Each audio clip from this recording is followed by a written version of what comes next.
नमस्कार बंधुगण आपण मानक मो चैनल को पुनः स्वागत। आज भिडियो रे कन्या राशि अर्धवार्षिक राशिफल विषय आलोचना करवा। बंधु माने 2024 मसीहार अधा मास बीतीगला। आउ जो अधा मास बाकी रही अर्थात जुलाई 2024 रु डिसेम्बर 2024 कन्या राशिंकर व्यक्ति विशेष मानकर किपरि रहिबो सही रूप में विस्तार रूप में आलोचना करवा। जुलाई 2024 डिसेम्बर 2024 पर्यंत ग्रह मानकर स्थिति अवस्थिति गोचर विषय मध्य विस्तार रूप में जानिबा। नवग्रह केउ प्रकार आपण मानकु प्रदान करिवारे समर्थ हेबे सही विषय रे आमे आलोचना करवा। एही 6 मास भितर आपणक जीवन रे केउ सब परिवर्तन होबार अछि सही विषय रे आलोचना करवा। एही 6 मास भितर शिक्षा स्वास्थ्य प्रेम वैवाहिक जीवन आपणकर भाग्य क्यारियर और व्यापार वाणिज्य स्थिति किपरि रहिबो सही विषय मध्य विस्तार रूप में आलोचना करवा। बंधु माने एही कार्यक्रमटी जन्म राशि एवं चंद्र राशि उपर आधारित अटे। बंधु माने एही 6 मास भितर आपण मानकर जो सब असुविधा रहुची ग्रह मानकर जो अशुभ फल रही तार प्रतिकार विषय वीडियो शेष आम जानिबा। कन्या राशि होची राशि चक्र षष्ठ राशि एवं आपणकर अत्याधिपति होउछंती बुध। जुलाई मास आरंभ आपणकर प्रथम भागरे अछंती केतु सप्तम भागरे अछंती राहु षष्ठ भागरे अछंती शनि अष्टम भागरे अछंती मंगल नवम भागरे अछंती देवगुरु बृहस्पति दशम भागरे सूर्य एवं शुक्र आपणकर एकादश भागरे विराजित अछंती बुध। तेबे बंधु माने आसंतु प्रथमे जानिबा ए 6 मासरे आपणकर स्वास्थ्य किपरि रहिबो। बंधु माने आपणक कुंडलीर प्रथम भागरे होई थाए आपणकर स्वास्थ्यर भाव यूनिट सिस्टम रा भाव। बंधु माने आपणकर प्रथम भागर अधिपति होउछंती बुध। बुध आपणकर एकादश भावरे अवस्थित करिसंती एवं आपणकर प्रथम भागरे विराजित अछंती केतु। तेबे बंधु माने आपणकर विशेष करी ध्यान देबे 1 अगस्त रु 25 अगस्त भितर आपणकर इम्यूनिटी सिस्टम टिके डाउन होई पारे आपणकर हेल्थ डाउन होई पारे। एही समय रे आपणकर निजर माने स्वास्थ्य प्रति टिके विशेष ध्यान देबे एवं एही समय रे आपणकर निजे खाद्य प्रति टिके नियंत्रण रखंतु चेष्टा रखंतु।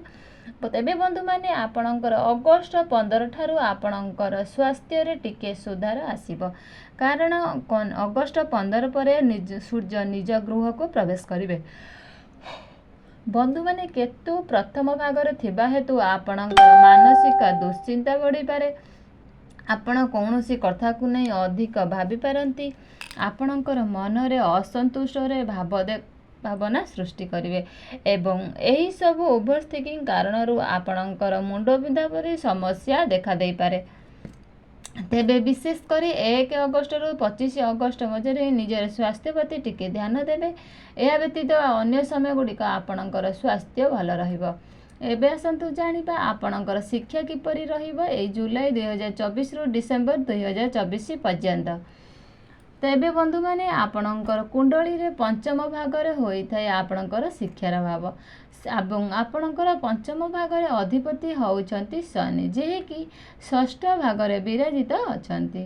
तेबे बंधु माने नवेम्बर 14 पर्यंत वक्री अवस्था रे अछंती शनि। वक्री अवस्था रे शनि पंचम भागर प्रधान फल प्रदान करिवे जेहेतु पंचम भागरे शनि पंचम भागरे फल प्रदान करिवे पंचम भागर रहिचंती शनि एहार शुभ फल प्राप्त निश्चित हब। पाठ पढ़ारे आपणकर मन लागिबो पाठ पढ़ारे एक सकारात्मक परिवर्तन हब। शिक्षा क्षेत्र रे आपणकर कौनसी निर्दिष्ट लक्ष्य थिला तेबे से लक्ष्य को नहीं कार्य को करिवे। एहा व्यतीत गुरु मध्य नवम दृष्टि रे आपणकर पंचम भाग को देखुचंती।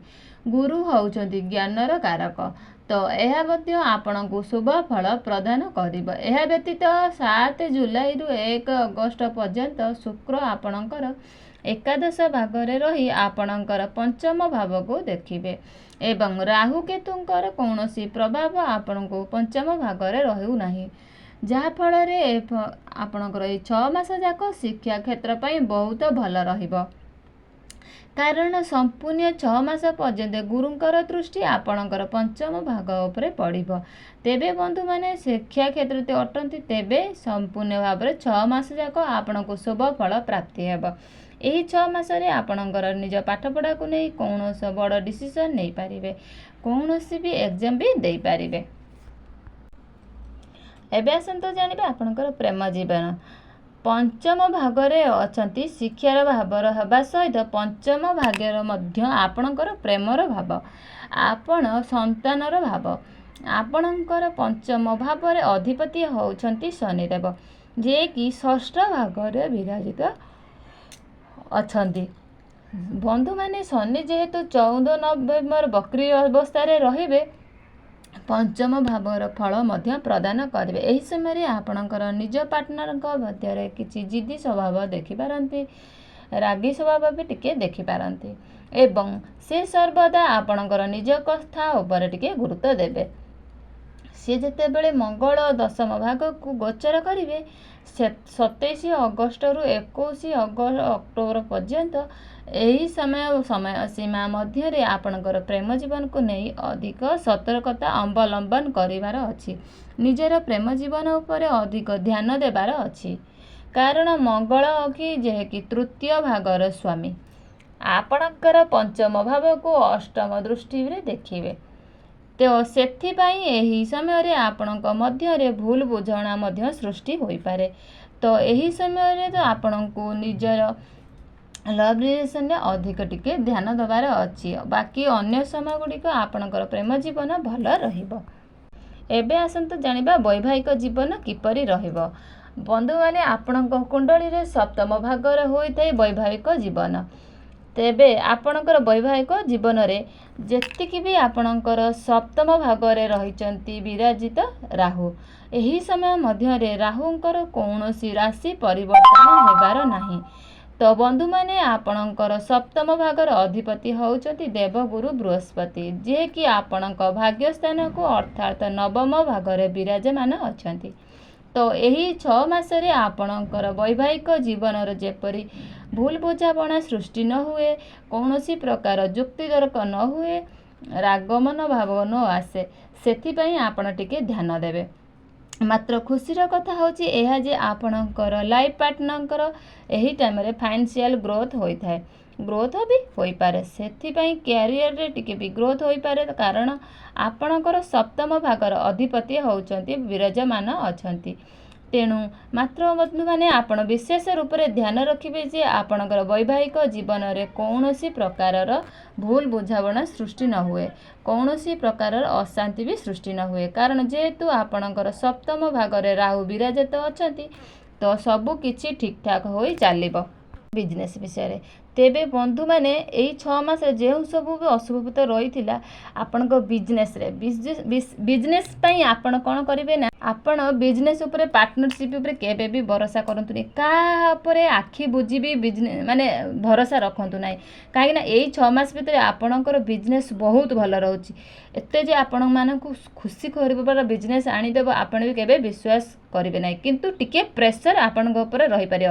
ଆପଣଙ୍କ ବିଜନେସ୍ କ୍ଷେତ୍ରରେ ଅଧିକ ସ୍ମାର୍ଟ ରହିବାକୁ ଚେଷ୍ଟା କରନ୍ତୁ, ଚାଲାକ ରହିବା ପାଇଁ ବି ଚେଷ୍ଟା କରନ୍ତୁ। କାହାକୁ ଆଖି ବୁଜି ଅନ୍ଧ ଭଳି ବିଶ୍ୱାସ କରନ୍ତୁ ହିଁ ନାହିଁ, ନଚେତ୍ ଆପଣ ଅସୁବିଧା ଭିତରେ ହିଁ ପଡ଼ିପାରନ୍ତି। ତେବେ ବନ୍ଧୁମାନେ ଏହି 6 ମାସ ଭିତରେ ଯେଉଁ କୌଣସି ଅସୁବିଧା ଥିଲା, ସେସବୁ ଅଶୁଭତାର ଖଣ୍ଡନ ପାଇଁ ଆପଣ ପ୍ରତ୍ୟେକ ଦିନ ବୁଧଙ୍କର ବୀଜ ମନ୍ତ୍ର ଜପ କରନ୍ତୁ। ଓಂ ବ୍ରାଂ ବ୍ରିଂ ସହ ବୁଧାୟ ନମଃ, ଏହି ମନ୍ତ୍ରକୁ ଆପଣ ପ୍ରତ୍ୟେକ ଦିନ 108 ଥର ଜପ କରନ୍ତୁ। ଏହା ବ୍ୟତୀତ ଶୁକ୍ରଙ୍କର ବୀଜ ମନ୍ତ୍ର ଓଂ ଗ୍ରାଂ ଗ୍ରିଂ ଗ୍ରୋଂ ସହଂ ଶୁକ୍ରାୟ ନମଃ, ଏହି ମନ୍ତ୍ରକୁ ମଧ୍ୟ ପ୍ରତ୍ୟେକ ଦିନ 108 ଥର ଜପ କରନ୍ତୁ। ଏହା ବ୍ୟତୀତ ଆପଣଙ୍କର ପ୍ରତ୍ୟେକ ଦିନ ଓଂ ନମଃ ଶିବାୟ 108 ଥର ଜପ କରିବା ସହିତ ହନୁମାନ ଚାଳିଶା ମଧ୍ୟ ପାଠ କରନ୍ତୁ। ଆପଣଙ୍କର ଯାହା ବି ଟିକେ ଅଶୁଭତା ରହିଥିଲା ତାହା ସବୁ ଖଣ୍ଡନ ହୋଇଯିବ, ଭାଗ୍ୟରେ ଉନ୍ନତି ଆସିବ। ତ ବନ୍ଧୁମାନେ ମୋର ଏହି ଭିଡ଼ିଓଟି ଆପଣମାନଙ୍କୁ ଭଲ ଲାଗିଥାଏ ନିଶ୍ଚିତ ଭିଡ଼ିଓଟିକୁ ଲାଇକ୍ କରି ଚ୍ୟାନେଲଟିକୁ ସବସ୍କ୍ରାଇବ୍ କରିଦେବେ। କମେଣ୍ଟ ବକ୍ସରେ ଜୟ ଶ୍ରୀ ଜଗନ୍ନାଥ ଜୟ ମା ଲକ୍ଷ୍ମୀ ଲେଖିବାକୁ ଜମାରୁ ବି ଦର୍ଶକ ବନ୍ଧୁ ଭୁଲିବେନି। तेबे दर्शक बंधु मोर भिडियोटी जदि पसंद आए आपणकर सांगसाथी बंधु बांधव सपरिवार सहित सेयार भी करें। तेबे फ्रेंड मोर यदि भिडियोटी भल आसी निश्चित लाइक करने को जमा भी भूलिए। तेबे फ्रेंड मु रही पुणी देखा आउ गए भिडियो मध्यम मो कहवा रहा पूर्व पुणी थे कही बसुँ जदि आपण मानक मो भिडियोटी पसंद आए निश्चित लाइक टे करेंगे सेयार करेंगे पाखरे आसुवा बेल आइकन को प्रेस करेंगे जहाँद्वारा मोर नुआ नुआ नोटिफिकेशन आपण पाखरे जाई जल्दी पहुँच पाए। रही जय जगन्नाथ।